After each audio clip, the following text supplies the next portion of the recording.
And then so me mo akwa Bamra Adom TV bedroom health tips so aha ne nim defo di nkomo 5 minutes ye nche ntimedofo ne ene na watwe mu nkomo nyina no e bens e ye nhihye ti wona ne ye nhase nura ne de wo mo ehunu niema hodo e de hihye eba ene nso ye ba beto aso ne bia ya fa no baako ekwan ye fa so eba sebe ya yakone ye badie mu no ye betwe ho e de afri mu fi se wo hu mfonyi a etwaguo na wo hwe bi nso ye chi no a anwodene fasedama endpoint homeopathic clinic won Roma ni nya kwan epie monten so kone a nurse fo ne a doctor fo di nkoma ne yaba kolebu eye bens unita ye ne mame efua safwa ompon edi enkomwe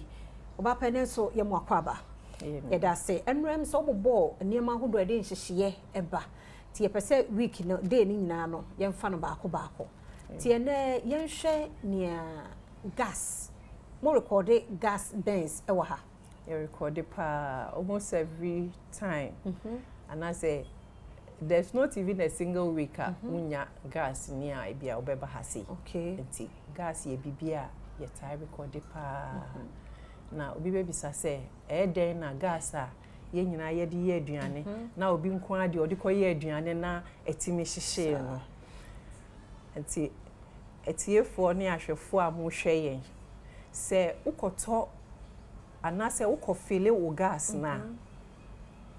empre bebre no ebia wo kilos obi oha 5 kilos ebi oha 10 kilos ebi oha 16 ebi oha akese pa nti ebia didi so na time bia ukofile a rubber bi wo gas na no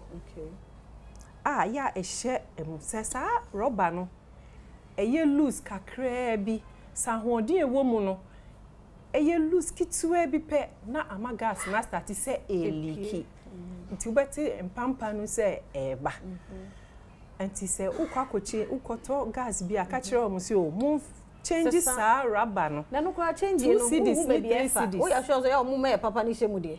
but 2 cedis ni 3 cedis no dey no kwa 3 cedis ni until like every day you call fail no esi etu no omo me efofo so omo sesa gas na ntimi liki nti unya fix ya empampa biemba if say gas no oyemframa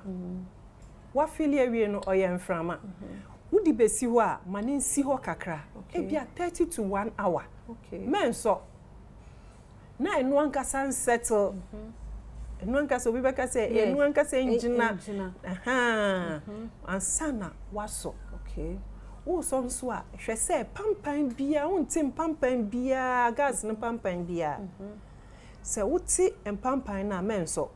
biebie wo fancy nyina mpoma no ana mpoma biebie na mframa no emfa nko beti se don hwe baako ansana waso wo so nso a hwe se ukura wo manches a wo de ba be so stove no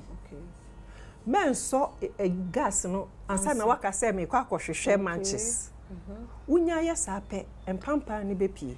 empampa ni pie na agi watade em kra unya sope ebe explode enu na ye time ne bapa enu obi nso wo honso a tese ne ohun foni ohun se gas ni leak o na ode ebo na ode atoso onim se ode bo ne toso a ebo no be ma pressure no be kofom no correct enti uya sakra no gas no still enframa no epie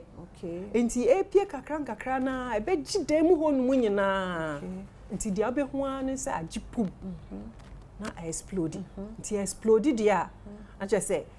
bebia enframa no bifa ye bia ebe ho beshi enti se agi ceiling na ceiling ne beshi wo fence ho beshi udem bebia mframa ni beko bia se wo wardrobe mu kra na mframa ni kakra ko ya ebeshi ana se a gas no so eben bibiti se fridge na se wuti se sa de no ho no ma me bie fridge no light na wo ho no no etimi affect no ehowa ana wuti se gas no so elikia men so light light no so timi affect no etimi mani explode nti ye nyankrofo a omotimi ahihye obi beka se na me nko na me wodam ho nso menya saw light pe na gas no explode ye on so jaye nti na leaky age hono ma nti enyinam kanea no asom because I saturated the whole place nti unya ye pe na age nti yesremu se gas no ukoto a mani nsi ho kakra ebeto aso nyambo china ebe fa do foforo because gas no ho ayi na ade amaye ye da se papa nti just a 5 minutes near the bro ewo eye bedroom health tips so fast dama endpoint na da romenti and education ati say ye no ye ti one tehwe kura no what is a leakage no wo kwa mie fridge no mu enso light one tehwe kura de for we ebo ntoma no china kwa hoden wo kwa so